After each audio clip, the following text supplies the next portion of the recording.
नमस्कार. नोव्हेंबर महिन्यातही पावसाची शक्यता कायम. मे महिन्यापासून सुरू झालेला पाऊस नोव्हेंबर महिन्याच्या पहिल्या आठवड्यापर्यंत सुरू राहण्याची शक्यता हवामान विभागानं व्यक्त केली आहे. मोंथा चक्रीवादळ निवळल्यानंतरनं छत्तीसगड परिसरात ठळक कमी दाबाचे क्षेत्र निर्माण झाले आहे. त्याच्या परिणामस्वरूप पुढील 4 ते 5 दिवस राज्यातील अनेक भागात पावसाची शक्यता वर्तवण्यात आली. हवामान खात्याच्या माहितीनुसार आज कोकणातील जिल्ह्यामध्ये हलका ते मध्यम स्वरूपाचा पाऊस पडण्याची शक्यता आहे. मध्य महाराष्ट्रातील आणि मराठवाड्यातील काही ठिकाणीही हलक्या पावसाची शक्यता व्यक्त करण्यात आली. उद्या म्हणजेच 2 नोव्हेंबर रोजी मराठवाड्यातील काही जिल्ह्यामध्ये गडगडाटी वादळासह हलका पाऊस पडण्याची शक्यता आहे.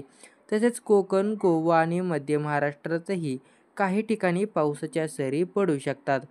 हवामान विभागानुसार 6 नोव्हेंबरपर्यंत कोकण, गोवा, मध्य महाराष्ट्र आणि मराठवाड्यातील काही ठिकाणी तुरळक स्वरूपात पाऊस पडण्याचा अंदाज आहे. भारतीय हवामान खात्याने दिलेल्या अंदाजानुसार नोव्हेंबर महिन्यात देशभरात पाऊस सरासरीपेक्षा जास्त राहू शकतो. महाराष्ट्रात विशेषतः मध्य महाराष्ट्रातील नाशिक, अहिल्यानगर, सातारा, छत्रपती संभाजीनगर, बीड, पुणे आणि सोलापूर या जिल्ह्यातील काही भागात पावसाची शक्यता वर्तवली आहे. सध्याच्या हवामान परिस्थितीनुसार नोव्हेंबर महिन्याच्या पहिल्या आठवड्यापर्यंत महाराष्ट्रातील विविध भागात पावसाचे प्रमाण कायम राहण्याची शक्यता आहे.